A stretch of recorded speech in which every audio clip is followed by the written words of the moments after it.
Ce vom folosi astăzi e în felul următor. Deci o să avem nevoie de o cratiță, punem cam atâtica apă, 3 sferturi în el, nimic altceva, o tigaie, avem nevoie de amidon de porumb, se găsește de la Dr. Oetker, se numește Gustin,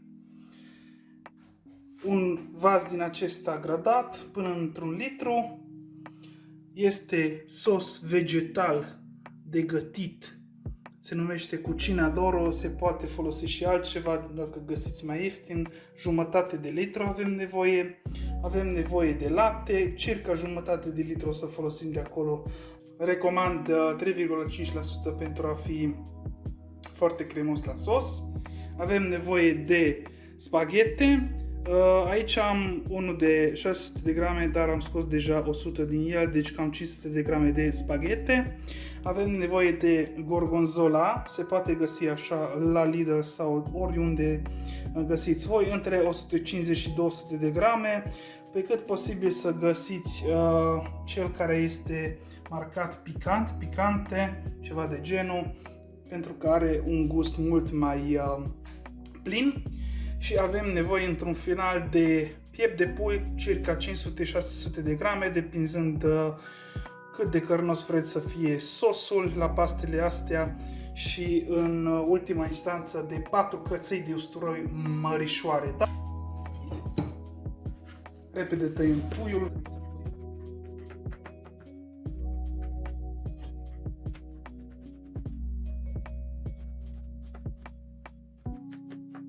Am dat drumul la foc la cratiță, să meargă paralel cât gătim noi restul.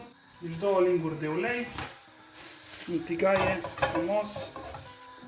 Nu aștept foarte mult pentru că am treabă și cu usturoiul la moment dat și cu gorgonzolaul, așa că pun puiul și imediat o să înceapă să se gătească.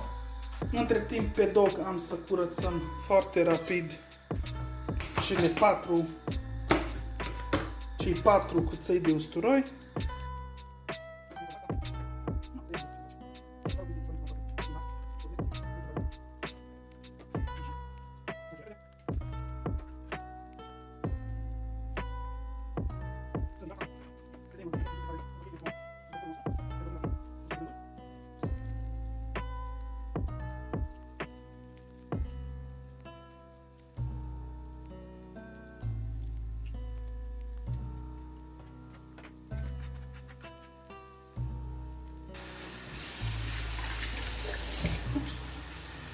După care ne ocupăm de gorgonzola.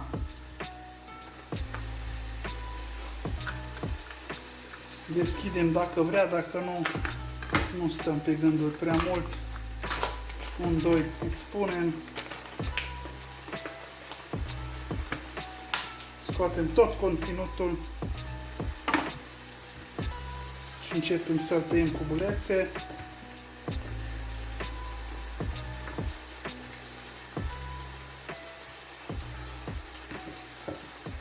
Pasul ăsta e foarte important pentru că trebuie să fie pregătit gorgonzola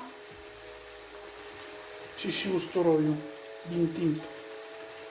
În următorul pas, luăm vasul gradat,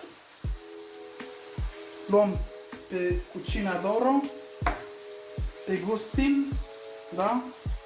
Și laptele. În prima instanță îmi place să torn ăsta, tot conținutul.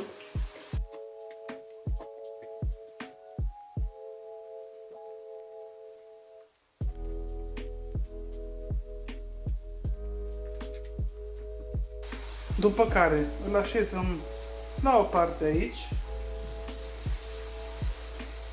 Am să iau un bol mic și în bolul ăsta mic punem amidon în felul următor. Așa mai înalt, 1, 2 lingurițe,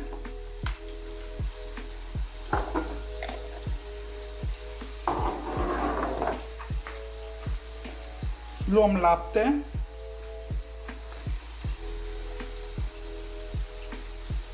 turnăm cam la maxim, așa,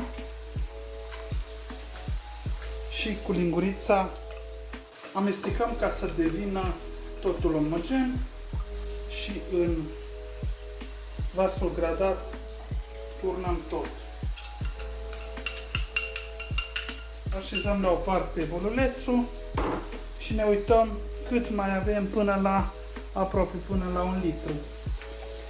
Și completăm cu lapte. În momentul să ne ocupăm și de pui.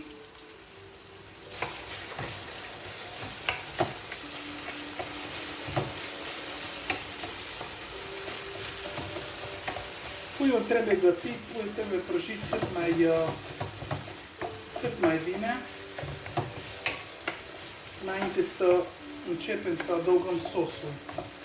Da? Foarte important.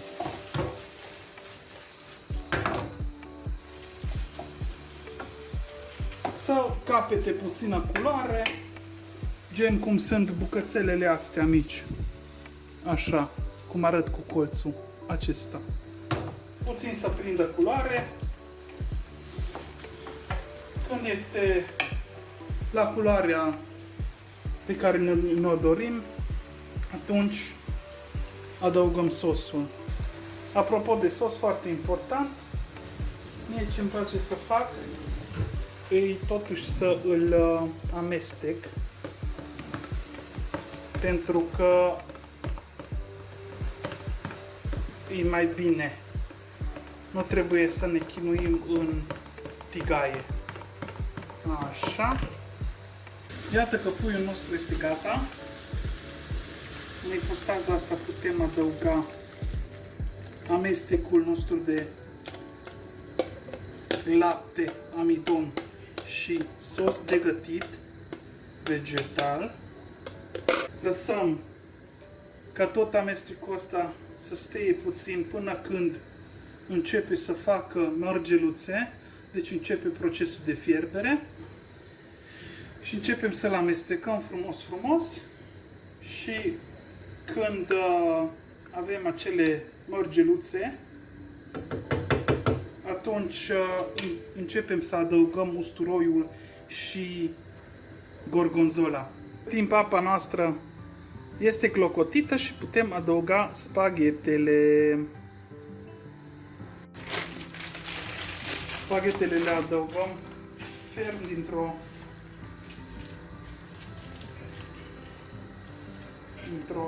bucată, așa, iar începem să le împingem în jos, ușor, să nu se spargă, adică să nu se rupă și ca să se acopere tot, puțin tăiem din foc, cam pe la mediu. Să nu uitați să dați din când în când un amestec cu o lingură de lemn sau cu ceva, să nu se prindă de fundul oalei, că nu are niciun rost. După aia facem ceva ceea ce este neplăcut, foarte urât. Între timp, sosul nostru a început să lucreze mai bine. Amestecăm în el și în pasul acesta, în prima instanță, adăugăm gorgonzola.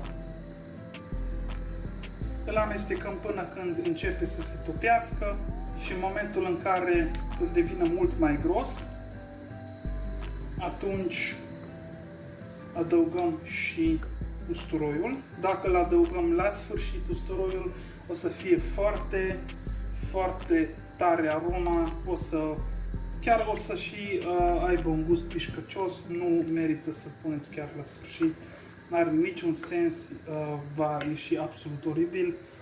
Trebuie puțin și usturoiul să fiarbă cu amestecul nostru de sos pe care l-am făcut aici. În momentul acesta putem adăuga și usturoiul rămas pe dog și instant îl amestecăm rapid în compoziție. Din când în când să mai amestecați la el. Când sosul este gros, tăiați focul și după gust sare și piper.